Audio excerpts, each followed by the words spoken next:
تو ابھی رات کے لگ بھگ 9 بجنے والے ہیں اور یہ ہے بارہ بنکی کی عسکری ہال مسجد. اور عسکری ہال میں اس وقت عموماً یہ مسجد بند ہوتی ہے کیونکہ نماز کے بعد افطار کرنے کے بعد لوگ اپنے اپنے گھروں کو چلے جاتے ہیں. پر پچھلے 2 دنوں سے یہاں پر کافی زیادہ تعداد میں لوگ راتوں میں بھی یہاں پر رہ رہے ہیں اور ان کے رہنے کا باقاعدہ انتظام کیا گیا ہے جو عموماً شیعہ مسجدوں میں دیکھنے کو نہیں ملتا ہے. اس کی کیا وجہ ہیں، ایسا کیا ہے یہاں پر کہ یہاں پر لوگ رکے ہوئے ہیں راتوں میں بھی، اس کے بارے میں ہم جاننے کی کوشش کریں گے یہاں کے متولی اور کیئر ٹیکر جناب ظہیر زیدی صاحب سے. جناب ظہیر زیدی صاحب السلام علیکم. وعلیکم السلام ورحمۃ اللہ. حضور، یہ ابھی رات میں 9:30 بج رہا ہے، لگ بھگ 9 بج رہا ہے. اس وقت عموماً شیعہ مسجدیں بند ہو جاتی ہیں کیونکہ یہاں پر ہم لوگ کیا نماز مغرب اور عشاء کے ساتھ میں ہو جاتی ہے تو عموماً شیعہ مسجدیں بند ہو جاتی ہیں. تو ایسا کیا موقع ہے کہ اس وقت آپ لوگ یہاں پر ہیں؟ 3 روزہ اعتکاف ہے ابھی یہاں پر. 3 روزہ اعتکاف. جی تو 3 روزہ اعتکاف میں تمام مومنین یہاں شرکت کر رہے ہیں اعتکاف میں. تو جو اعتکاف میں جو لوگ شرکت کر رہے ہیں وہ لوگ کیا یہاں پوری رات رہیں گے؟ جی 3 رات. 3 راتیں. تو ان کے کھانے پینے کی کیا ویوستھا کی آپ نے؟ سر ہم نے نہیں کی، کمیٹی پورا انتظام ہے ماشاء اللہ سے، شکر ہے. ہر چیز کا پورا انتظام ہے یہاں پر، کھانے پینے کا پراپر انتظام ہے. پورا یہ شہری کا انتظام ہے، افطاری کا انتظام ہے، آرام کرنے کے لیے پورا اسپنج گدا ودا سب کچھ ہے، کوئی دقت نہیں ہے. پنکھے ہیں، لائٹنگ ہے، سارا انتظام ہے. تو یہ اعتکاف کا انتظام آپ لوگوں نے پہلی بار کیا ہے یا اس سے پہلے بھی کیا تھا؟ لاسٹ ایئر بھی کیا تھا ہم لوگوں نے، 1 سال پہلے بھی کیا تھا. اس بار کتنے لوگوں نے اس اعتکاف میں حصہ لیا؟ لاسٹ ایئر تو اپنے اس بار بھی 15 سے 20 لوگوں کے بیچ میں، پچھلی بار بھی تھے، اس بار بھی. تو ابھی بھی کافی لوگ یہاں پر قرآن کی تلاوتوں میں مشغول ہیں، کچھ بات چیت کر رہے ہیں. تو ابھی ہم بات کرنے کی کوشش کریں گے کسی ایک سے اعتکافی سے کہ اس نے اس اعتکاف کو کیوں کرنا بہتر سمجھا، کیا ان کو لگتا ہے یہ بہتر ہے، کیوں وہ یہاں پر آئے ہیں. تو ابھی جاننے کی کوشش کریں گے. السلام علیکم. وعلیکم السلام ورحمۃ اللہ. جی، آپ کا نام؟ دلکش رضوی. تو دلکش صاحب، آپ نے اعتکاف کرنے کا فیصلہ کیا ہے؟ یہاں انشاءاللہ ہر سال ہم لوگ کوشش کرتے ہیں، اور اب کی ماشاءاللہ یہاں پچھلی بار 13 لوگ تھے، 14 لوگ تھے، اب کی 15 لوگ ہیں ماشاءاللہ. اور اعتکاف کی بہت ہی فضیلت ہے ہمارے یہاں، اور اعتکاف میں بیٹھنے والے انسان کی ہر دعا قبول ہوتی ہے. رسول اللہ صلی اللہ علیہ وسلم نے ارشاد فرمایا ہے کہ انسان بچے کی طرح پاک ہو جاتا ہے. تو ہم لوگ کوشش میں ہے کہ اللہ ہم لوگوں کے اعتکاف کو قبول فرمائے، اور ہم سب لوگ انشاءاللہ ایک بار گناہوں سے پاک ہو کے باہر نکلیں اور آگے گناہوں سے پرہیز کرنے کے اندر توفیق عطا فرمائے اللہ. کیا آپ پچھلے سال بھی اعتکاف کا حصہ رہے تھے؟ جی ہاں، پچھلے سال بھی رہے تھے. ہم اس سے پہلے زید پور کے رہنے والے ہیں، زید پور میں بھی رہتے تھے، اور اعتکاف کے بارے میں بہت پڑھا ہے اور بہت سنا بھی ہے، جس کی وجہ سے یہ دل میں آس رہتی کہ شاید گناہ ہمارے معاف ہو جائیں، اور اس لیے اللہ سے لو لگا کر انشاءاللہ یہاں کوشش کرتے ہیں. اچھا، آپ کی نظر میں کیا اعتکاف ویسا ہی ہے جیسا کہ اور جماعتوں میں تبلیغی جماعت جیسا ایک حصہ ہوتا ہے؟ کیا اس کو اعتکاف سے جوڑا جا سکتا ہے؟ دیکھیے، تبلیغی جماعت ہو یا جو ہو امت مسلمہ، ہر فرقے کی جتنے بھی فرقے ہیں اس سے کوئی بعید نہیں، کچھ زیادہ فرق نہیں ہے. صرف اتنا فرق ہے کہ حضرت علی علیہ السلام کو ماننا، ان کی ولایت کو ماننا.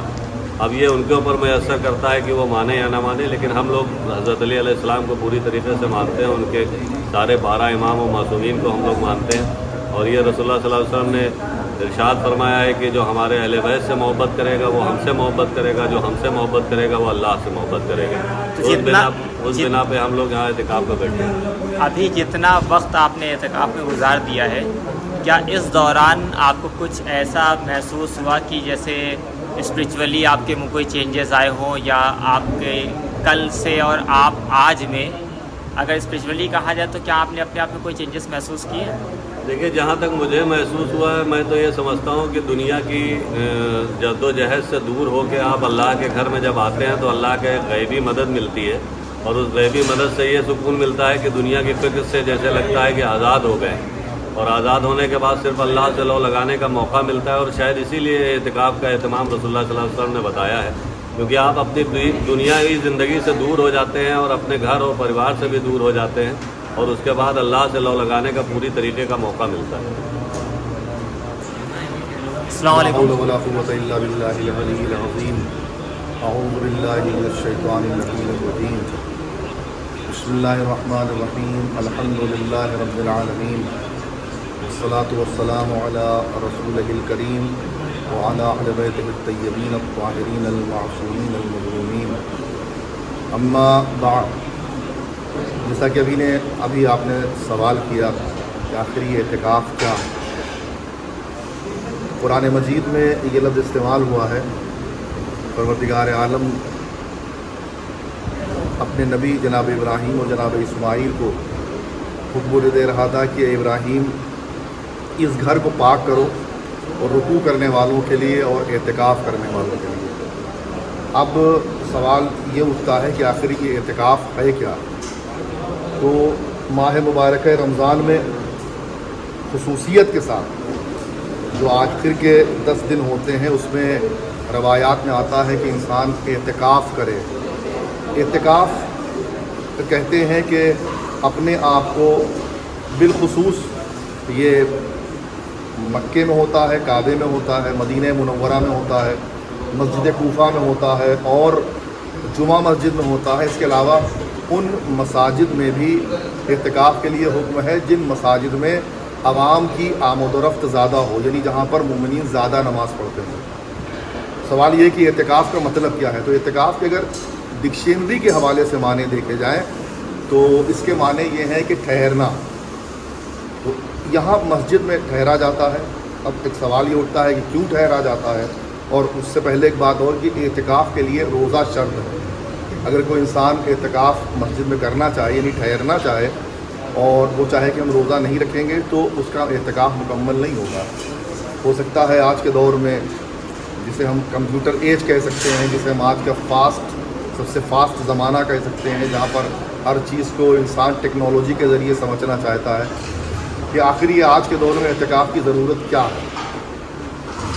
تو آپ خود دیکھیں گے کس طریقے سے انسان آج کل اپنے اپنے مسائل میں دوچار ہے. کسی کو اکنامیکل پریشانی ہے, کسی کو بچوں کے حوالے سے پریشانی ہے, کسی کو ایجوکیشنل پریشانیاں ہیں, کسی کو کچھ نہیں ہے تو بس ایک زبردستی کا انسان ٹینشن لیے ڈپریشن کی کیفیت میں گھوم رہا ہے. ہم لوگوں کے ہاں یہ ہے کہ انسان اگر جو پریشان ہوتا ہے اس پریشانی میں خود اس کے اعمال کا بھی حصہ ہوتا ہے. یعنی اگر کوئی انسان گناہ کرتا ہے تو کبھی کبھی وہ گناہ اس کی پریشانیوں کا سبب بنتے ہیں. اسی لیے انسان جب اللہ کے گھر میں آتا ہے تو تمام تر جو اس کے ذہن میں دنیاوی خیالات ہوتے ہیں انہیں وہ پیچھے چھوڑ کے آتا ہے. اور آج کے دور میں بھی میں صرف مسجد کی بات نہیں کر رہا, دنیا میں جتنے بھی مذاہب کے لوگ ہیں, چاہے وہ جن کا تعلق ہمارے ہندوازم سے ہو, چاہے کرسچنزم سے ہو, چاہے جس ازم سے ہو, گرے سے گرا انسان کم سے کم اپنی عبادت گاہ میں گناہ کرنا پسند نہیں کرتا ہے. اسی طریقے سے ہم لوگ بھی یعنی مسلمان حضرات جو ہیں وہ مسجد میں اعتکاف اسی لیے بیٹھتے ہیں کہ انسان اگر گھر میں بھی اعتکاف کرنا چاہے کر سکتا ہے, لیکن پھر اس کا دھیان دنیا کی طرف لگا رہے گا. لیکن جب وہ اپنے اللہ کے گھر میں آئے گا تو یہاں پر یا تو وہ ہوگا یا اس کا اللہ ہوگا. پھر وہ کبھی عبادت کرے گا, کبھی قرآن مجید کی تلاوت کرے گا, کبھی نماز پڑھے گا, کبھی جو ہمارے معصومین کی طرف سے دعائیں مروی ہیں وہ کرے گا. اب سوال پھر یہاں پہ اٹھتا ہے کہ آخر جب وہ یہ چیزیں کرے گا تو اسے ملے گا کیا. دنیا میں ہر انسان کچھ نہ کچھ چیز کے لیے کرتا ہے کام. تو آخر جب وہ اعتکاف یہاں بیٹھے گا, وہ جب عبادت کرنے آتا ہے, نماز پڑھنے آتا ہے, تب بھی اس کو اللہ اجر دیتا ہے. تو پھر یہ ایکسٹرا میں 3 دن رہنے کی ضرورت کیا ہے. تو احادیث میں خود ہمارے پروفٹ حضرت محمد مصطفیٰ صلی اللہ علیہ وسلم کا ارشاد گرامی ہے کہ اگر کوئی اعتکاف میں بیٹھتا ہے اور اس کے بعد اس کا جب اعتکاف مکمل ہو جاتا ہے تو ہم اسے 2 حج اور 2 عمرے کا ثواب دیتے ہیں. ہم ثواب پر نہیں جاتے ہیں. صرف حج کی بات اگر کر لیں تو انسان اگر ایک حج کرنے جاتا ہے تو کم سے کم 5 لاکھ روپے کا خرچہ ہوتا ہے دنیاوی اعتبار سے. وہی انسان اگر اعتکاف میں آ کے بیٹھ جائے گا تو جو ثواب اسے 5 لاکھ روپے خرچ کر کے ملتا ہے, پروردگار عالم اس کو اس مسجد میں ٹھہرنے کے عوض میں 3 دن کم سے کم زیادہ سے زیادہ 10 دن ٹھہرنے کے عوض میں وہی ثواب دے دے گا. تو یہ وہ چیزیں ہیں. حضور آپ کی باتیں سننے کے بعد ایک بہت اچھی چیز پتہ چلی کہ اتنا روپے خرچ کر کے جو ثواب کسی کو ملتا وہ بہت کم وقت میں اور بہت آسانی سے یہاں پر مل سکتا ہے. تو کیا ایک کوشچن اور اٹھتا ہے، کیا یہ اعتکاف صرف مرد ہی کر سکتے ہیں؟ کیونکہ جیسا کہ ابھی ہم دیکھ رہے ہیں یہاں پر صرف اور صرف مرد ہی موجود ہیں، تو کیا عورتوں کو اس چیز کی پرمیشن نہیں ہے؟ نہیں، اسلام جو ہے وہ عورتوں کے لیے بھی اعتکاف کو جائز سمجھتا ہے، لیکن ان کے اور ہمارے درمیان صرف فرق یہ ہے کہ اگر ابھی آپ ماہ رمضان المبارک میں چاہے مکے چلے جائیے، مدینہ منورہ چلے جائیے یا مسجد کوفہ چلے جائیے، عورتیں بھی اعتکاف کرتی ہیں، اور یہ ایسا نہیں کہ آج کرتی ہیں، دور رسول میں بھی عورتیں اعتکاف کرتی تھیں، لیکن ان کے لیے چونکہ ہمارے ہاں مذہب اسلام میں عورت کے لیے حجاب مسٹ ہے، تو کچھ بھی ہو جائے ہمارا دین عورت کو حجاب سے باہر آنے کی اجازت نہیں دیتا ہے۔